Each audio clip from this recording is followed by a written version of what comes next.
Minute के chart में आपको 50 पिप मिल रहे हैं और आपको क्या चाहिए? ठीक है। तो यहाँ पे एक काम मैं छोड़ के जाऊंगा कि एग्जिट लेवल मैं नहीं बताऊंगा, प्रॉफिट आप अपने हिसाब से बुक करेंगे। इतनी मेहनत आपको करनी पड़ेगी। अगर आप नहीं ढूंढेंगे, नहीं काम करके लाएंगे, तो मैं भी आपको नहीं बताऊंगा, ये एज इट इज रह जाएगा एज इट इज। ठीक है। तो 50 पिप आपको यहाँ मिल जाएंगे आपको। फिर अब यहाँ पे देखो, इस कैंडल पे देखो आरएसआई कितनी है, 78.90, यानी 80 के ऊपर नहीं गई। अगली कैंडल पे आरएसआई कितनी है, 80.31, यानी 80 के ऊपर चली गई। फिर अगली कैंडल, दो कैंडल वेट किया हमने, लेकिन इस कैंडल का हाई नहीं कटा। ठीक है ना, तो हम इसमें एंट्री नहीं लेंगे, अभी तक हमारी शॉर्ट पोजीशन चल रही है। यहाँ आ जाओ। यहाँ पे दो कैंडल बन गई 80 के ऊपर। एमएससीडी भी जीरो लाइन के ऊपर है, प्राइजेस भी मूविंग एवरेज के ऊपर है। तो यहाँ पे हाई कटने पे मैंने बाई किया, 1550 के ऊपर मैंने बाई किया। ऊपर गया ये 1558, यानी 809 पे आपके फेवर में गया और वहां से नीचे गिर गया। यहाँ तक ये नीचे आ गया, 1470 तक, 1460 तक ये नीचे आया। ठीक है ना। तो ये ऑलमोस्ट आपका 80-90 पे नीचे आया। लेकिन यहाँ पे देखो एक चीज हुई कि आरएसआई जो है 20 के नीचे नहीं गई, एमएसडी नीचे आ गई, लेकिन आरएसआई आपकी 20 के नीचे नहीं गई। तो तब तक हम अपनी पोजीशन में बने रहेंगे। और ऐसे सिनेरियोज के अंदर हम हर 20 पिप पे या 40 पिप पे हम लोग एवरेज करते रहेंगे, क्योंकि जब तक हमारा ट्रेडिंग सिस्टम बाय के अंदर है, तब तक हम लोग क्या करेंगे, एवरेज करते रहेंगे। तो एवरेज करने से क्या होगा कि जब तक हमारा ट्रेडिंग सिस्टम बाय में है, तो जब ये अगर ऊपर चलने लगा तो हमें जबरदस्त प्रॉफिट आ जाएगा। तो यही सारी साइकोलॉजी का गेम है, क्योंकि रीजन क्या है, जब बाजार गिर रहा होगा ना और आप एवरेज करोगे, आपकी दुख दुख हो रही होगी, आपके जो नर्व्स है या दिल है, दिल की धड़कनें हैं ऊपर नीचे हो रही होंगी कि अब क्या होगा। फिर बाजार थोड़ा सा यहाँ जाएगा, आपके अंदर थोड़ी हिम्मत आएगी, लेकिन अभी भी आप प्रॉफिट में नहीं आए, क्योंकि पहला लॉट आपका यहाँ पे बाई है, दूसरा यहाँ पे बाई है, तीसरा यहाँ पे बाई है, तो आप इन तीन में तो प्रॉफिट आ रहा है, तो आप क्या करोगे, जल्दबाजी में इन तीन पे काट लोगे और ये पड़े रहने दोगे। जब वहां से नीचे आएगा आप खुश हो जाओगे कि वाह, मैंने कितने समझदारी का काम किया है कि मैंने तीन लॉट पे प्रॉफिट बुक कर लिया। ठीक है ना। और उसके बाद आप सोचो कि यार ये तीन लॉट फंस गए। तो जब ये नीचे आने लगेगा वापस, जब इस लो के आसपास आएगा, तो आपको लगेगा कि इस बार ये वाला लो तोड़ेगा, ये और नीचे जाएगा, ये और नीचे जाएगा और ये वाला लो तोड़ेगा। तो आप क्या करोगे, यहाँ पे अपनी पोजीशन को, जो यहाँ पे आपने बाय किया था, यहाँ पे बाय किया था, यहाँ पे बाय किया था, आप हेज कर दोगे डर के मारे। जबकि सिस्टम अभी भी बाय बोल रहा है आपका, क्योंकि आरएसआई अभी 20 के नीचे नहीं गया है। उसके बाद देखो मूवमेंट, उसके बाद देखो मूवमेंट, 1648, 90 पिप की मूवमेंट। तुम्हारे जो पहला लॉट था 1550 से, और 1648, मतलब 100 पिप का ही मानो मूवमेंट दे दिया है।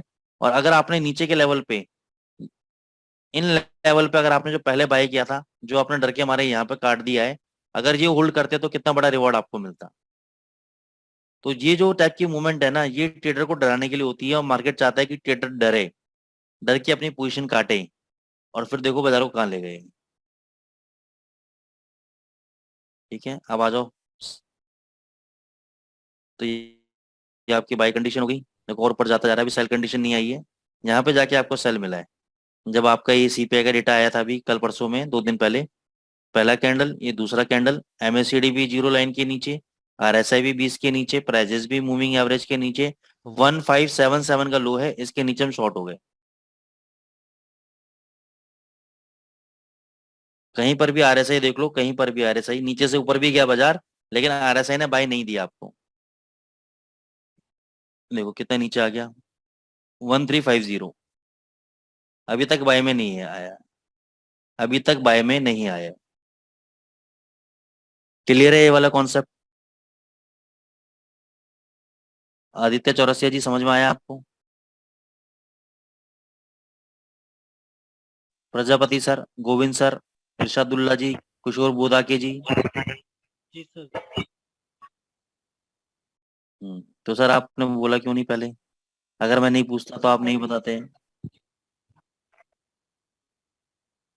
अच्छा, आप ठीक है।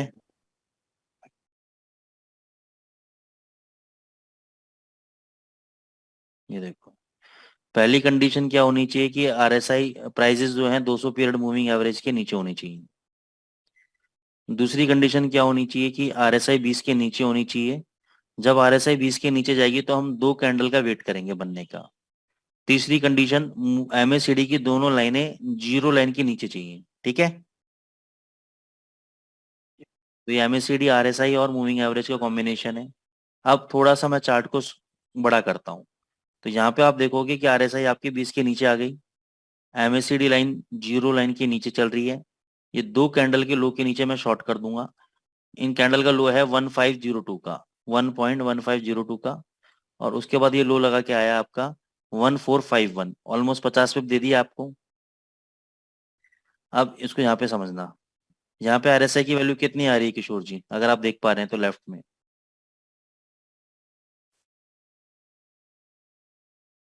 लेफ्ट में देखो, जहाँ पे RSI इंडिकेटर का नाम लिखा हुआ है वहीं पे वैल्यू आ रही है 78.90, अगर आप देखोगे तो। अगला कैंडल देखो 80.31। बस एक बार ये 80 के ऊपर चला जाए उसके बाद कोई दिक्कत नहीं है, 2 कैंडल का वेट करेंगे।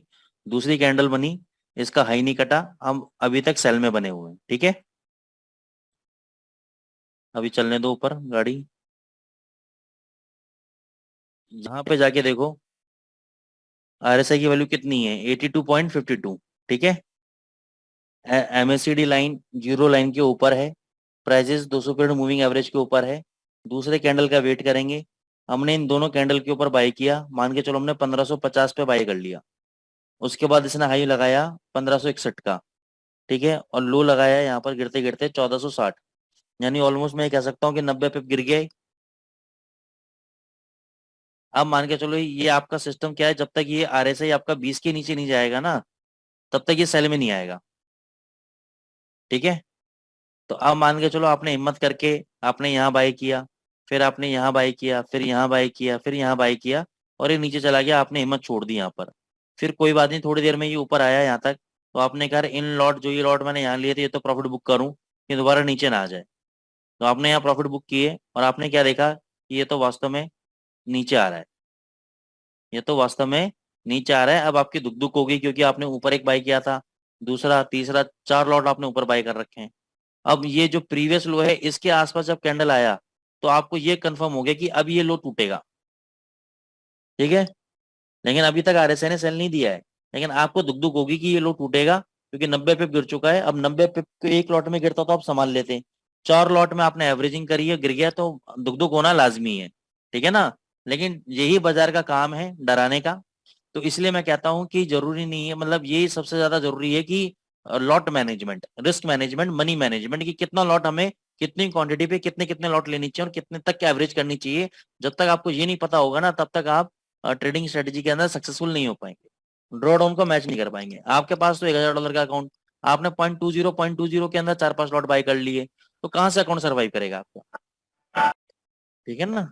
तो वो समझने वाली बात है आपकी। तो इसके बाद क्या है कि अगर मैं प्रॉपर रिस्क मैनेजमेंट के साथ चलूंगा तो मैं देखूंगा कि भाई 90 पिप गया है, कोई दिक्कत नहीं है, अगर ये सेल में बैठाएगा मैं सेल में देखूंगा, लेकिन सेल में नहीं बैठाया, थोड़ी सी हिम्मत करते हैं आप, उसके बाद देखो कितनी जबरदस्त मूवमेंट आपको देखने को मिली। वहां से 100 पिप ऊपर भाग गए, तो अगर आपने सारे लॉट होल्ड किए होते तो कितना जबरदस्त प्रॉफिट होता आपको, ठीक है ना। फिर आ जाओ, अब सेल कंडीशन देख लेते हैं, बाय कंडीशन भी देख लिया अपन ने, अब सेल देख लेते हैं। ये देखो यहाँ CPI का डेटा आया था जिस दिन, उस दिन ये 2 कैंडल इसने बनाई 20 के नीचे, और MACD लाइन में दोनों लाइनें जीरो के नीचे है।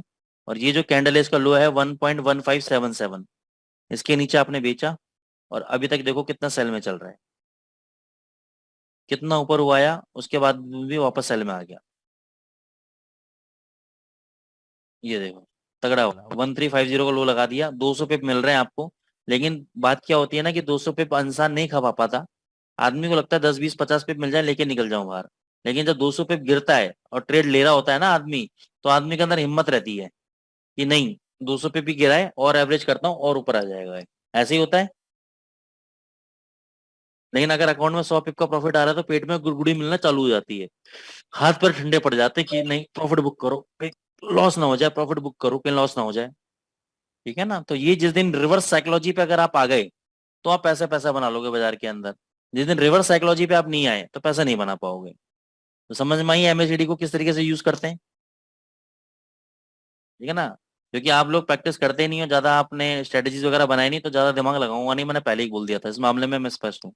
मेहनत उसी के साथ करूंगा जो मेहनत करने लायक होगा। ठीक है, तो आप लोगों के लिए बेसिक्स इतना ही। तो ये एमएससीडी की स्ट्रेटेजी है, मैंने आपको तरीका बता दिया किस तरीके से स्ट्रेटेजी बनती है, कैसे क्या काम होता है। देख लो। फिर मैंने बात की थी एडिक्स के बारे में।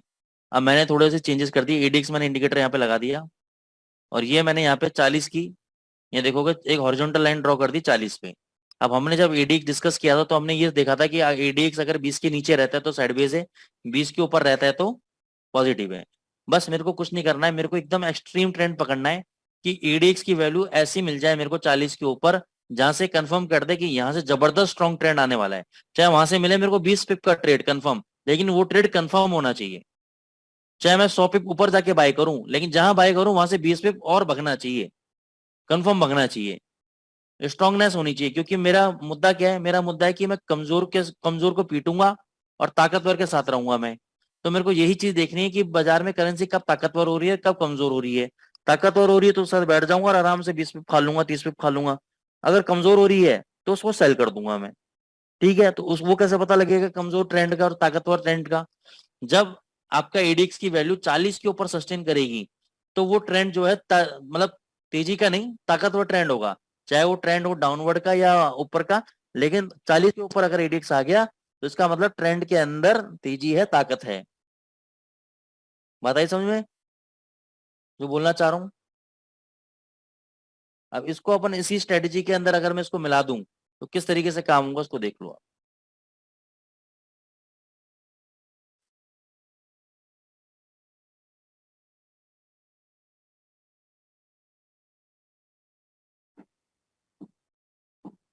देखो, पहली स्ट्रेटेजी एमएससीडी और इसके अंदर हमें एंट्री मिली थी यहाँ पर, लेकिन जब मैं एडीएक्स को मिलाना चाहता हूँ, एडीएक्स ने कहा मेरे को दिया बाय, ओ सॉरी सेल। ईडी 40 के ऊपर यहाँ पे गया ऊपर, यहाँ पे गया 40 के ऊपर, तो ये बोल रहा है भाई यहाँ से कंफर्म डाउन ट्रेंड है। ये कैंडल का लो कितना है, 1480। कितना लो मारा, 1451। 30 पे मिल गए इमीडिएट बेसिस पे। अब मैं क्या करता हूँ, मैं सोचता हूँ कि चलो 30 पिप नहीं लेता, मैं वेट करता हूँ थोड़ा और पिप मिल जाए मेरे को, और मैं वेट करता हूँ कि जब बाय एंट्री आएगी और एडीएक्स की वैल्यू बाय एंट्री के बाद जब 40 के ऊपर जाएगा तब मैं बाय लूंगा। तो यहाँ पे तो क्या हुआ, देखो इस कैंडल ने हाई नहीं तोड़ा, तो ये तो बाय एंट्री हमें मिली नहीं यहाँ पर, तो अभी तक हम सेल पोजीशन में है। उसके बाद देखो कितना लो लगा दिया, 1416 का। तो ये है एडीएक्स की ताकत। एडीएक्स की ताकत ये है, क्योंकि ये देखो जब बाजार यहाँ से ऊपर जा रहा था तब एडीएक्स की वैल्यू कहाँ आ रही थी, डाउन आ रही थी। इसका मतलब एडीएक्स क्या बता रहा है कि इस ट्रेंड के अंदर स्ट्रेंथ नहीं है। इस ट्रेंड के अंदर ये जो ऊपर भग रहा है इसके अंदर स्ट्रेंथ नहीं है, और वही हुआ, ये नीचे आने लगा। ठीक है ना, लेकिन नीचे आके जब इसने बोला कि हाँ ये ट्रेंड में स्ट्रेंथ है, नीचे डाउनवर्ड ट्रेंड की, तो हम ऑलरेडी चल रहे हैं। ठीक है ना, तो अब इसमें हम नया कुछ अभी नहीं करेंगे, क्योंकि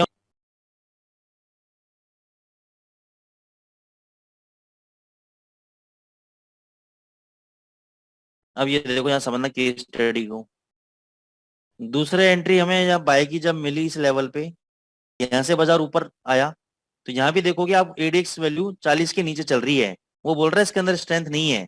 एमएससीडी ऊपर चलेगी, इंडिकेटर दे दिए, लेकिन जब ये नीचे आने लगा, नीचे आने के बाद जब एडीएक्स वैल्यू 40 के ऊपर गई और सिस्टम मेरा अभी भी बाय के अंदर है, तो मैं समझ जाऊंगा कि अब ट्रेंड में अभी स्ट्रेंथ है।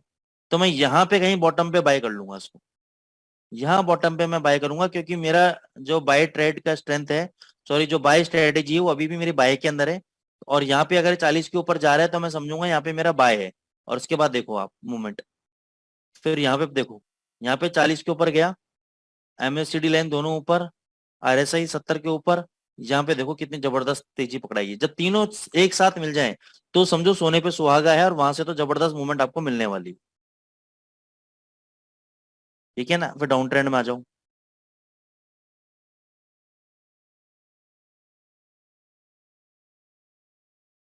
ये देखो आरएसआई नीचे, एमएससीडी नीचे, और थोड़ी देर बाद आपका एडेक्स भी नीचे आ गया, और सॉरी ऊपर आ गया, 40 के ऊपर आ गया। मतलब ये बोल रहा है डाउन ट्रेंड के अंदर स्ट्रेंथ है, एक्सट्रीम स्ट्रेंथ पॉइंट पे पहुंच गए। उसके बाद सीधी मूवमेंट, मूवमेंट देखो उसके बाद आप। एक बार उसको लाता हूँ, कहाँ गया वो।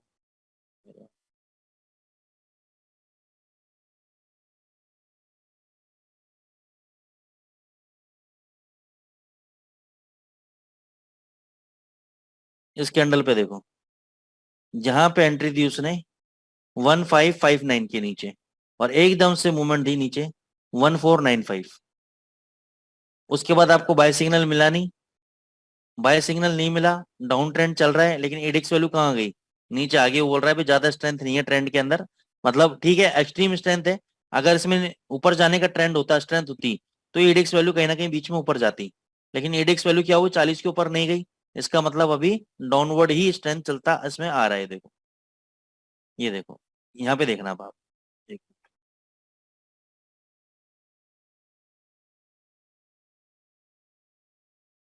दोस्तों, ये मीटिंग 10 मिनट में एंड हो जाएगी, वापस इसी लिंक से ज्वाइन कर लेना, हम आगे कंटिन्यू करेंगे। ये देखो, इस पॉइंट पे आके देखो, एडेक्स वैल्यू बोलता है कि इस डाउन ट्रेंड के अंदर, इस डाउन ट्रेंड के अंदर यहाँ पे जो कैंडल है, ये 40 के ऊपर मैं निकली हूँ, यानी एक्सट्रीम ट्रेंड है। तो इस कैंडल के लो के नीचे शॉर्ट होती है, देखो बाजार क्या गिरा है।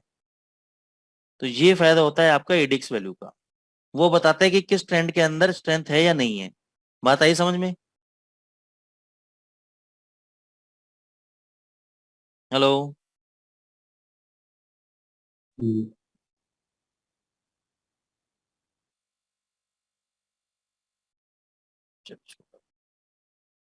तो इस तरीके से आप लोग स्ट्रेटेजी बना सकते हो। तो एक मैंने नमूना पेश किया है स्ट्रेटेजी का, और ये एमएससीडी वाली और जो आरएसआई वाली और मूविंग एवरेज का कॉम्बिनेशन बनाया है, ये जबरदस्त है।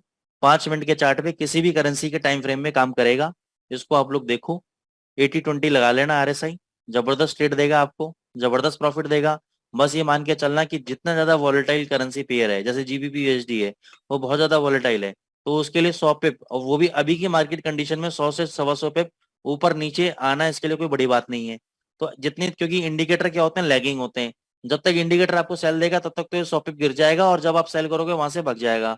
तो इस बात का खासम खास ध्यान रखना कि अगर आपका सिस्टम बाई के अंदर है तो आप कम क्वांटिटी के साथ काम करो, ताकि इस वॉलेटिलिटी के अंदर आपको नुकसान ज्यादा ना हो। प्रॉफिट नहीं आएगा कोई बात नहीं, लेकिन नुकसान नहीं होगा आपको।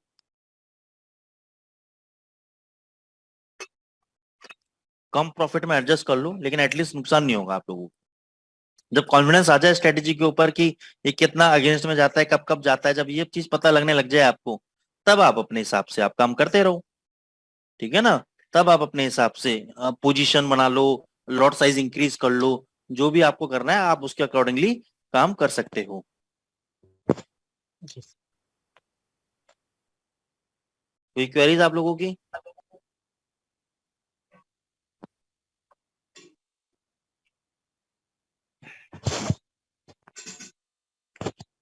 क्लियर है सभी लोगों को?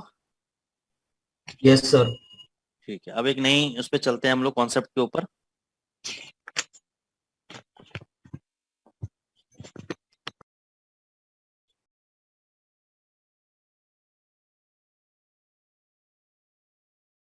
एटीआर। दोस्तों, ये मीटिंग 7 मिनट में एंड हो जाएगी, तो मेरे बात करते करते अगर ये मीटिंग एंड हो जाए तो वापस आप लोग ज्वाइन कर लीजिएगा। तो व्हाट इज एटीआर?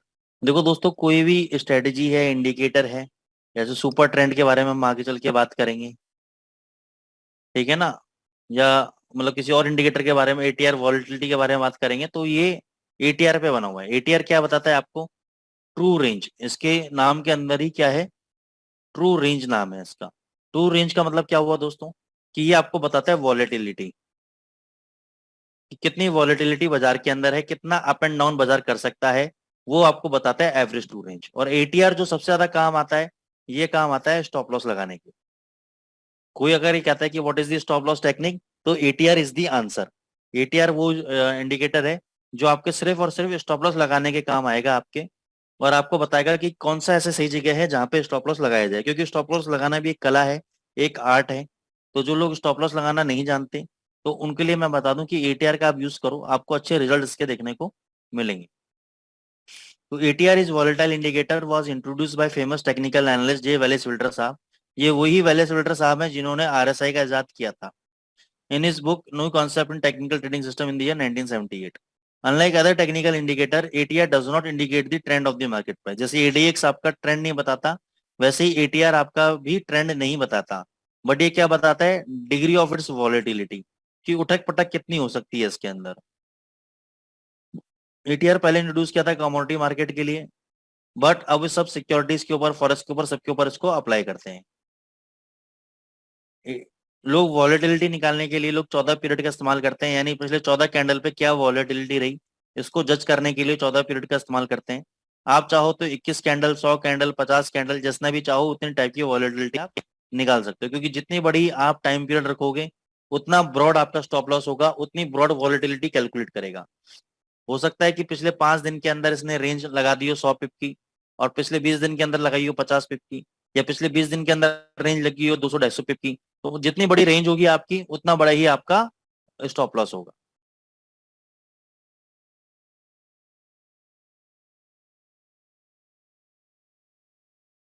ये 3 तरीके से कैलकुलेट होता है ट्रू रेंज।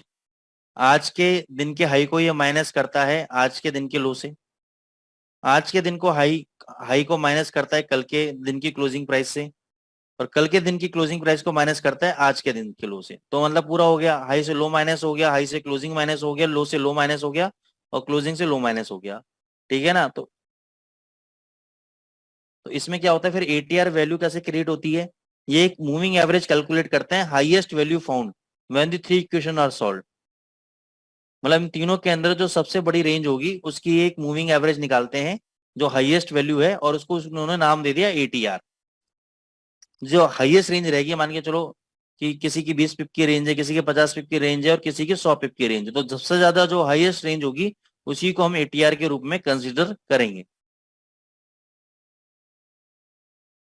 अब इसको कैसे यूज करते हैं इसको देख लेते हैं। ये मैंने स्टॉक मार्केट के लिए बनाया था, तो उसी के संदर्भ में मैं आपको समझाता हूँ, बाद में आप इसको फॉरेक्स के संदर्भ में समझ लेना। सपोज आप कोई शेयर बाय कर रहे हो, स्टॉक बाय कर रहे हो, और आप क्या कर रहे हो, उसका stop loss, journal rule thumb क्या बोलता है एटीआर के अंदर, कि जितने भी उसकी वॉलेटिलिटी है, यानी जितनी उसकी एटीआर की वैल्यू है स्टॉक की, एटीआर जब इंडिकेटर लगाएंगे तो वो हर कैंडल पे एक वैल्यू देगा, उसको हम मल्टीप्लाई कर देंगे 2 से, क्योंकि जितनी वॉलेटिलिटी है अगर उसका मैं 2 गुना कर दूं तो मैं थोड़ा सा सेफ हो जाऊंगा। ठीक है ना, क्योंकि ये जो वॉलेटिलिटी है एवरेज वैल्यू है। एवरेज वैल्यू का क्या मतलब है, मान के चलो किस दिन 20 पिप की वॉलेटिलिटी निकली, किस दिन 50 पिप की वॉलेटिलिटी निकली, किस दिन 70 पिप की, तो इनको अगर मैं ऐड करूंगा तो सपोज मान के चलो टोटल 50 पिप की वॉलेटिलिटी निकली। अब ऐसा तो नहीं ना, 50 पिप की अगर एवरेज वॉलेटिलिटी निकली तो 50 पिप पे मैं स्टॉप लॉस लगा दूं, तो ये 50 पिप का स्टॉप लॉस हिट हो सकता है, क्योंकि किस दिन बाजार 70 पिप भी गया है। तो इसलिए मैं क्या करूंगा, 50 × 2 कर दूंगा, तो 100 पिप का मैं स्टॉप लॉस रखूंगा। तो अगर मैं वॉलेटिलिटी का एवरेज वैल्यू का अगर 2 गुना कर दूं तो मैं काफी हद तक बच जाऊंगा। तो यहाँ पे एग्जाम्पल के तौर पे क्या दिया गया है कि जितने भी एटीआर की वैल्यू निकली उसको 2 से मल्टीप्लाई कर, वो आपका स्टॉप लॉस है। सपोज अप्लाई कर दूंगा तो क्या निकलेगा, 4 रुपए। तो मैं 100 में से 4 रुपए घटा दूंगा तो 96 रुपीज क्या हो गया मेरा, स्टॉप लॉस हो गया मेरा।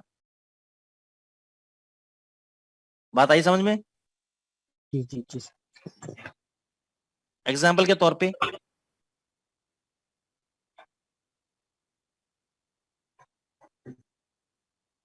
छोटा सा एग्जाम्पल लेते हैं। ये मेरा 200 पीरियड की मूविंग एवरेज है, और ये कैंडल मेरा ब्रेकआउट किया है। अब यहाँ पे मैं जाता हूँ, लिखता हूँ एटीआर, ये एवरेज टू रेंज करके आ जाएगा। इस पे क्लिक कर दिया मैंने। अब यहाँ पे देखना, जिस भी कैंडल पे जाऊंगा उस कैंडल पे यहाँ पे एटीआर वैल्यू दिखाएगा यहाँ पे। तो मैं अभी इस कैंडल पे ले जाता हूँ, इस कैंडल की एटीआर वैल्यू कितनी है किशोर जी।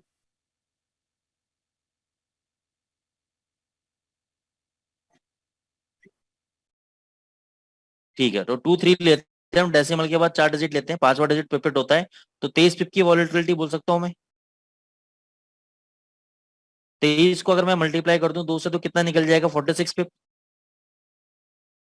अब इस कैंडल का लो देखो, लो कितना है इस कैंडल का,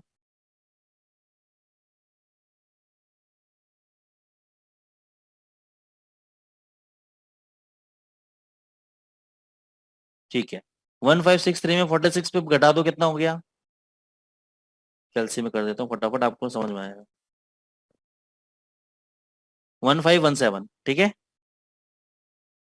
आपने बाई किया, ऊपर गया, आपने प्रॉफिट बुक नहीं किया, कोई बात नहीं, नीचे आ गया, कितना लो लगाया,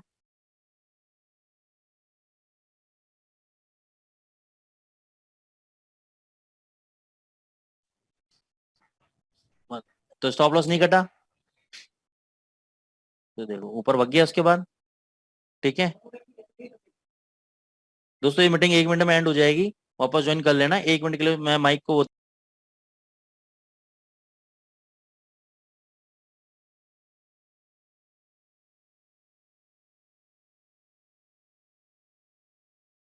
तो यहाँ पे क्या हुआ देखो दोस्तों, स्टॉप लॉस नहीं कटा। ठीक है ना, अब फिर क्या होगा, इसको मैं ट्रेलिंग स्टॉप लॉस चाहूँ तो लगा लूं। जैसे ये लो पॉइंट आ गया, स्विंग लो बन गया एक। अब इस स्विंग लो के ऊपर मैं अपना कर्सर को ले गया, तो यहाँ पे देखा मैंने एटीआर की वैल्यू आ रही है 0.0022। फिर इसको मल्टीप्लाई किया 2 से, 44 वैल्यू निकली। यानी इस कैंडल के लो के नीचे मैं 44 पिप का स्टॉप लॉस लगा दूंगा। फिर मैं यहाँ पे ले गया, इसकी वैल्यू V22 निकली, तो इस पे 44 पिप का स्टॉप लॉस लगा दूंगा। फिर ऐसे करते या तो ट्रेलिंग स्टॉप लॉस करता रहूंगा, या मेरे को अच्छा खासा प्रॉफिट मिल रहा होगा तो मैं लेके बाहर आ जाऊंगा। समझ में आ गया आप लोगों को? तो यानी किसी भी स्ट्रेटेजी पे अगर आप ये काम करते हो तो आप एटीआर वैल्यू के साथ स्टॉप लॉस लगा सकते हो, और एक अच्छा खासा प्रॉफिट आप बुक कर सकते हो। समझ में आया पॉइंट? हेलो, सुनाई दे रहा है आप सब लोगों को? जी सर, जी सर। Yes sir. हाँ तो रिप्लाई करो, नींद में मत रहो यार। मतलब अभी थोड़ा टफ लग रहा है सर, क्या टफ कैलकुलेशन लग रहा में। है तो पूछो मेरे से आप।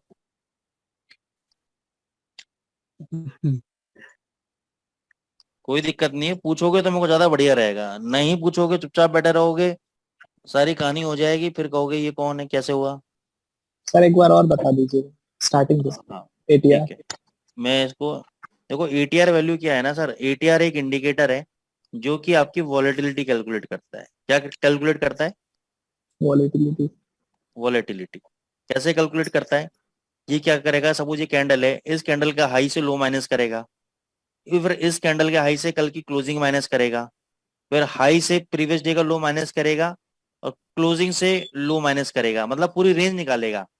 कितने दिन की रेंज निकालेगा? अगर आपने 14 पीरियड इसमें दे रखा है पैरामीटर, अगर आप इंडिकेटर की सेटिंग में जाओगे तो यहाँ पे अगर आपने 14 पीरियड पैरामीटर दे रखा है, तो ये आपके पिछले 14 कैंडल का रेंज निकालेगा। मान के चलो मैंने ये 14 कैंडल होते हैं यहाँ से यहाँ तक फॉर एग्जाम्पल, तो मैं इस हाई से इस 14 दिन के अंदर क्लोजिंग को मैंने माइनस करूंगा एक एक दिन की। ठीक है ना, एक एक दिन के मैं लो को माइनस करूंगा, तो मैं देखूंगा कि सबसे ज्यादा रेंज किस पीरियड के अंदर थी। जैसे कि यहाँ से यहाँ तक की रेंज सबसे बड़ी थी, तो यहाँ से इस कैंडल की रेंज सबसे बड़ी थी, तो हर कैंडल की मैं एक रेंज निकालूंगा पिछले 14 दिन तक, और देखूंगा सबसे ज्यादा रेंज किस चीज की है, और उनका एक एवरेज निकालूंगा मैं। तो एवरेज निकाल निकाल के देखूंगा कि जो सबसे हाईएस्ट वैल्यू आएगी उसको मैं एटीआर में डाल दूंगा कि ये मेरी हाईएस्ट वैल्यू है और ये मेरी वॉलेटिलिटी है। ठीक है, यस सर। अब मान के चलो ये पिछले मैं इस कैंडल पे ले गया यहाँ पर, अब इस कैंडल पे जो एटीआर की वैल्यू आ रही है वो पिछले 14 दिन के हिसाब से 23 पिप की वॉलेटिलिटी आ रही है एवरेज। ठीक है ना, अब मैं क्या कर रहा हूँ, यस सर। 23 को भी अगर मैं दोगुना कर दूं, मतलब 23 पिप की वॉलेटिलिटी का मतलब है कि 23 पिप यहां से ऊपर जा सकता है और 23 पिप नीचे आ सकता है मिनिमम। एवरेज का मतलब होता है मिनिमम, कि इस करंट रेट से या लो रेट से या हाई रेट से जो भी कह लो, कि ये 23 पिप ऊपर जा सकता है, 23 पिप नीचे आ सकता है एज पर दी यस सर। वॉलेटिलिटी। अगर इसको मैं दोगुना कर दूं तो मेरा स्टॉप लॉस बच जाएगा। Yes sir. तो वही स्टोरी है और कुछ स्टोरी नहीं है इसके अंदर। कहने का मतलब है कि जो भी स्ट्रेटेजी आप यूज कर रहे हो, चाहे ये आरएसआई वाली और एमएससीडी वाली स्ट्रेटेजी आपने यूज करी, इसको मैं बताता हूँ, जैसे कि मान के चलो ये है,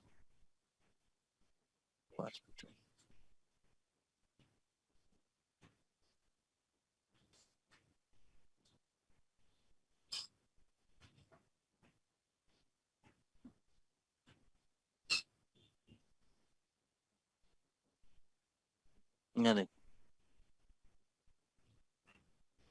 यहाँ पे दो कैंडल के लो के नीचे मैंने शॉर्ट किया, यहाँ पे वॉलेटिलिटी आ रही है 17 पिप की। तो इस कैंडल के हाई के ऊपर अगर मैं 17 मल्टीप्लाई बाय 2, 34 पिप का अगर देखिए। एसएल डाल दूं हाई के ऊपर, 1628 के ऊपर 34 पिप ऐड कर दूं, तो मेरा कोई स्टॉप लॉस कहीं कटा ही नहीं। इससे बढ़िया तो मैंने प्रॉफिट बुक कर लिया यहाँ पर।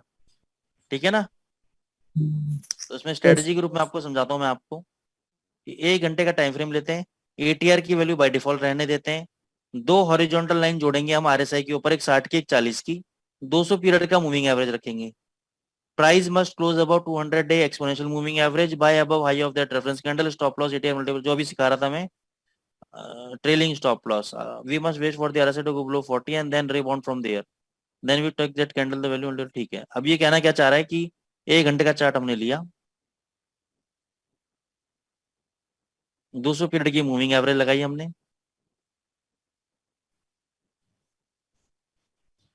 यहाँ पे मैंने अपर बैंड डाल दिया 60 का, लोअर बैंड डाल दिया मैंने 40 का, ठीक है जी। अब ये कह रहा है कि मान के चलो यहां पर आपने 40 के नीचे आपका आरएसआई गई, प्राइस ने 200 पीरियड की मूविंग एवरेज को काटा, ठीक है, मान के चलो इस कैंडल ने क्लोज कर दिया एक बार के लिए, तो इस कैंडल के लो के नीचे हमें क्या मिला, शॉर्ट मिल गया हमें, ठीक है। इस कैंडल का लो कितना है सर, आप बताओ मेरे को। So यार नहीं नहीं, इस कैंडल का लो कितना है, 215. नहीं आप साइड में देख रहे हो, साइड में नहीं देखना होता कभी भी, यहाँ पे देखो ये लो लिखा है यहाँ पर, इस कैंडल का लो बताओ 141. कितना है, हैं 214 sir. 2141 1 214. ATR। 1.214 sir. हाँ शिवानंद जी आप बताओ 1 पॉइंट, 1.21416 है सर। नहीं आप 5वें डिजिट को भूल जाओ, पिपिट को अपन काम काउंट नहीं करते, अपन 4 डिजिट को काउंट करते हैं, ठीक है ना, अच्छा पिप को काउंट करते हैं। 3141 जी two sir. One four one 2141 ATR की वैल्यू कितनी है, zero ATR zero is two one zero two double point one zero zero two one 21 को 21 मानो बस, 21 का 21 जी मतलब है सर। 21 पिप, यस सर ठीक है। अब इस कैंडल का हाई कितना है, हाई है सर 2178 1.2178। 2178, ठीक है। तो मैंने लो पे बेचा 2141 के नीचे, यानी 2140 पे मैंने सेल कर दिया, ठीक है। अब मैं 2178 के ऊपर जो 21 पिप का इसका एटीआर है, 21 को मल्टीप्लाई करूंगा 2 से, कितना आ गया, 21 42 मल्टीप्लाई में 2 और 42. 42 प्लस इसमें मैं ऐड कर दूंगा 2178, 2220 का मेरा स्टॉप लॉस हो गया, ठीक है। तो मेरा स्टॉप लॉस हिट नहीं हुआ, बाजार नीचे यस आ सर गया, आने दो नीचे, आने दो नीचे। अभी प्राइजेस नीचे चल रहे हैं और क्या हुआ, आरएसआई जो है 60 के ऊपर आ गई, लेकिन प्राइजेस अभी भी 200 पीरियड के नीचे चल रहे हैं, ठीक है, ठीक है साहब। जी Yes जी sir. जी सर। अब इस कैंडल के हाई क्या है, इस कैंडल का हाई कितना है, हाई है सर 2094. 1.2094। 2094 में मैं बैलेंस पे जोड़ दूंगा 2136, 2136, फिर और ऊपर जाएगा कैंडल, फिर उसके ऊपर मैं एटीआर वैल्यू लूंगा, उसको मल्टीप्लाई कर दूंगा, तो ये जब तक ये मेरा स्टॉप लॉस नहीं कटेगा। अब ये देखो यहाँ पे उससे पहले क्या हुआ, मेरा बाय एंट्री हो गई यहाँ पर 2122 पे, ठीक है ना।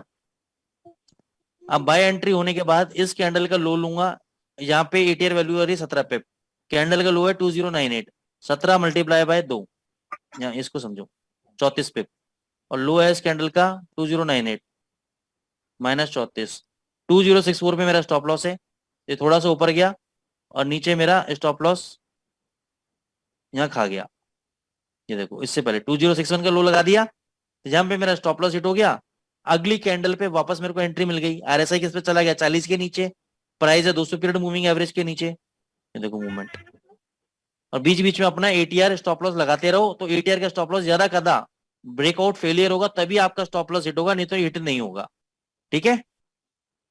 Yes sir.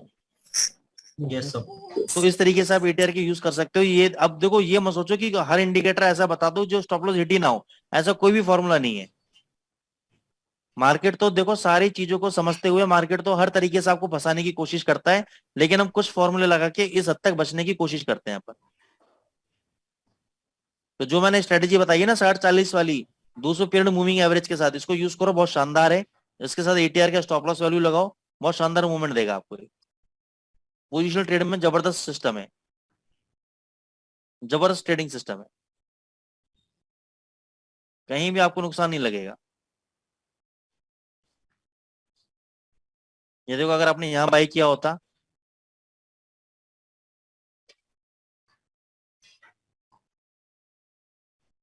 अब इसको समझो एग्जाम्पल को, बहुत बढ़िया एग्जाम्पल है। ये कैंडल 200 पीरियड मूविंग एवरेज के ऊपर गया, RSI 60 के ऊपर है, इसका हाई कितना है इस कैंडल का? सर 2122 2122 2122। ATR वैल्यू कितनी है? 17 17 तो 2122 के ऊपर हमने 2123 पे बाय कर लिया, और इस कैंडल का लो कितना है? 2086, ठीक है ना? तो 2086 में मैंने 34 पे घटा दिए, 52 तो 2052 मेरा स्टॉप लॉस रहा। ये देखो नीचे कितना है, यहाँ पे लो बताओ कितना है? 1.2063 है सर। स्टॉप लॉस हिट नहीं हुआ, सर अभी नहीं हुआ। उसके बाद देखो मूवमेंट ऊपर भाग गया। तो ये बेनिफिट होता है Yes, sir. ATR का, कि उसकी वॉलेटिलिटी को नापते हुए। लेकिन अगर बहुत ही ज्यादा बेरिश, जैसा भी ये स्टॉप लॉस कटा था आपने, उसमें तो देखो सिनेरियो चेंज हो गया था। जब भी ATR का स्टॉप लॉस कटेगा, एक चीज और बता देता हूँ, जैसे यहाँ पे हमने बाई किया था और यहाँ पे हमारा ATR का स्टॉप लॉस कट गया, तो जब भी ATR की वैल्यू का स्टॉप लॉस कटेगा और उसके बाद अगर रिवर्सल मतलब सेल साइड अगर ट्रेड मिल गया, तो समझ लेना कि बहुत ज्यादा रिवर्सल है, तभी आपका ये स्टॉप लॉस कटा है ATR का। ये तो ATR का स्टॉप लॉस इतनी जल्दी नहीं करता है। और अब जब उसने सेल सिग्नल दिया है, तो उसका भी स्टॉप लॉस नहीं कटेगा, वहां से देखो जबरदस्त मूवमेंट आपको देखने को मिलेगी, क्योंकि ATR का स्टॉप लॉस जल्दी से बाजार हिट नहीं कर पाता है। और अगर उसने हिट कर दिया और उल्टी डायरेक्शन में ट्रेड दे दिया, तो समझो कि ये ट्रेड अब जबरदस्त चलेगा, शॉर्ट हो जाना है। फिर शॉर्ट हो जाना है। बिल्कुल ठीक है सर। ठीक है, तो ओके आप इस चीज को ट्रेड करो। MACD ADX गाइस अपने, यार ये तो घर की वॉइस हो रही है आप लोगों की, एक मिनट।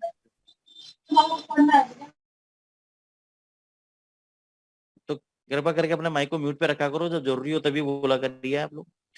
तो इसमें क्या होता है कि आप ATR है, ADX है, MACD समझाया, इसको प्रैक्टिस करो आप। नेक्स्ट वीक के अंदर जब भी क्लास लेनी होगी, एक दिन पहले मैं सूरज जी को इन्फॉर्म कर दूंगा, वो आपको बता देंगे। किसी भी वर्किंग डे वाले दिन हम क्लास रख लेंगे बीच में एक दिन रात को, और इसको कंटिन्यू करेंगे, ठीक है ना? हो सकता है मंडे को रख लें, कल ही रख लें, या हो सकता है वेडनेसडे को रखें, जैसे भी होगा मैं एक दिन पहले अपडेट कर दूंगा सूरज जी को। तब तक आप लोग उस पर प्रैक्टिस करो और फिर हम आगे चलेंगे, ठीक है ना? कोशिश करेंगे मंडे Yes, ट्यूसडे में sir. से एक दिन रख लेंगे हम, ठीक है ना? या तो कल ही रखेंगे रात को 9 बजे, या फिर ट्यूसडे को रखेंगे रात को 9 बजे, ठीक है ना? एक काम करते हैं, कल तो नहीं रखते, ट्यूसडे को रख लेते हैं रात को 9 बजे, ठीक है ना? Okay, ठीक है sir. सर। ओके तो अपनी तरफ से ट्यूसडे डन है, कोई भी चेंजेस होगा सूरज जी अपडेट कर देंगे, नहीं तो ट्यूसडे रात को 9 बजे मिलेंगे, सेम लिंक रहेगा, ज्वाइन हो जाइएगा आप लोग, Okay, ठीक है sir. सर। ठीक है? चलो उसकी प्रैक्टिस करो तब तक आप।